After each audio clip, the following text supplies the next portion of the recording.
Hello there, my name is Tim Walter. I'm a geomancer and an alternative life coach. And what I wanted to talk to you about today was something that's been drawn to my attention on Facebook actually just this morning. It's this little cartoon here, which is things happen for a reason. Things are random and meaningless. Things? What things? Nobody told me about things! And that sort of sums up life, doesn't it, really? Things happen for a reason, things are random and meaningless, or what the heck is going on? Nobody told me about things.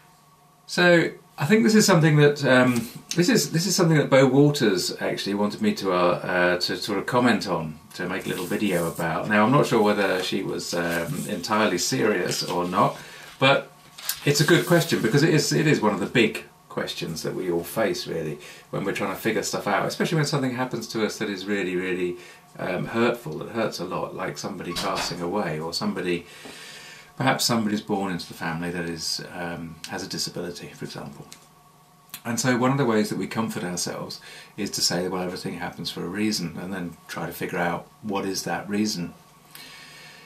Now, I don't want to go into specific details, I don't want to give you examples from my life, for example, but really the way that I deal with this is that I think we have to look at it like on a sliding scale, because sometimes, you know, if we just adopt this attitude that everything happens for a reason, everything specifically, it becomes very tying. We get very wound up in trying to figure out the minutiae of, well, why did it happen? Why did it happen to me? Why didn't it happen to somebody else? Why did it happen then? What if it hadn't happened? And all this sort of stuff. And actually, you know, sometimes if you can't see why something happened, then actually just let it go. Let it go.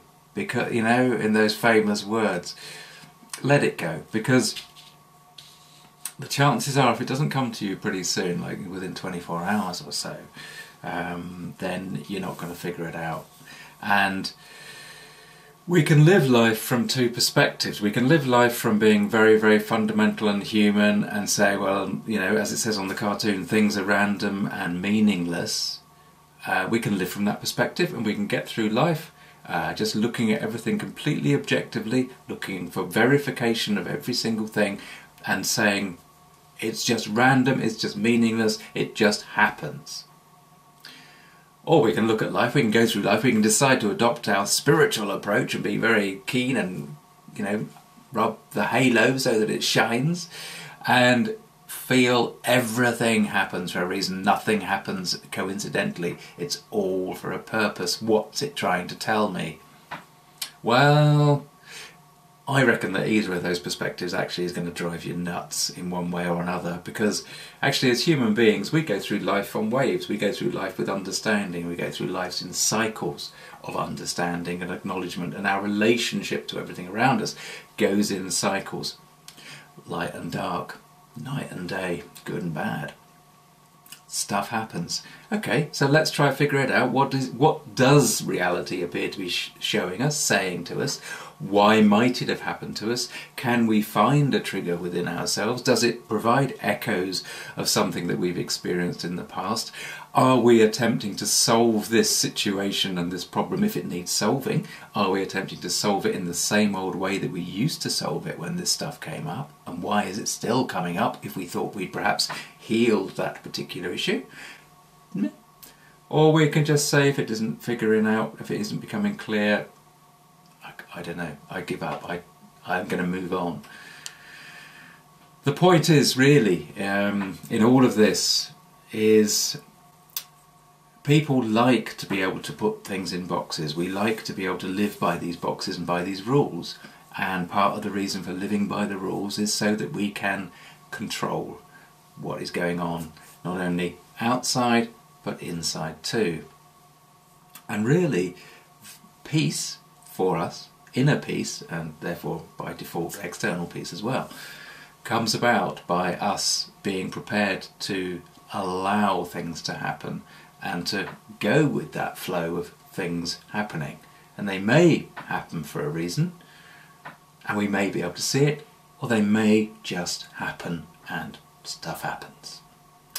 It's about understanding that the real power of the individual is not in stopping things happen or figuring out why these things happen. It's about allowing it to happen, and I've forgotten where that's going. It really is about allowing things to happen, and when we hit a block, we take a breath and we think, it's about, do we want to control what happens or not?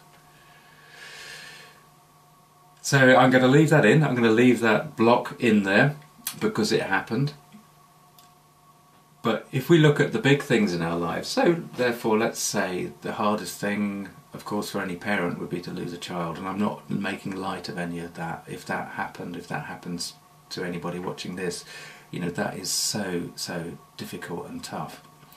And I had a good friend who did lose a child some years ago, and he said, you know, it's not a case of getting over it, it's a case of living with it. And that really is about that attitude was about him coming to terms with the way that he was going to deal with that grief, with that emotion, that thing that happened to him. And really that's the only way we can find peace, is to reconcile how we're going to deal with what happens, and not to fight the things that happen, not to those things that are out of our control, not to fight those things that are within our control. Okay, well, let's give them the slack they need and let's see where they go. Allow stuff to happen, and equally allow ourselves to be flexible in that allowing, and allow ourselves to be flexible in our perspective of what happens to us as we slide along that scale from being completely able to see the big picture, which is like being a spiritual being, looking at life and looking at ourselves as a spiritual being having a human experience, or down this end of the scale in that very human scale where we're sitting there and looking at things objectively and crying out for evidence, proof of things that happen, and looking for evidence and proof and understanding and trying to explain everything. There's a balance there, a harmony, isn't there, somewhere in the middle? And I think it's a sliding scale that we should adopt. So the next time that you feel that you are tackling stuff, big stuff, think about how big it is, put it into perspective for yourself, and think about where are you going to look at it from? What gives you the best picture? What gives you the best feeling about how to deal with it? Looking at it from a spiritual point of view, the big picture, or from the human point of view? And therefore, what action are you going to take, and how are you going to learn from it? I hope that has been of some help. It is a great cartoon, but it does, as all these wonderful humorous things do touch on, it does touch on a real issue, a big issue. So do keep them coming. Bo, I hope that was helpful, and I hope you've enjoyed the answer. So until next time, remember to subscribe if you want to keep up with this sort of stuff. Every Monday we'll do a Monday Moments, holidays permitting and that sort of thing, workload permitting. And towards the end of the week we'll upload another subject that we can discuss on the channel. So, see you next time. Take care.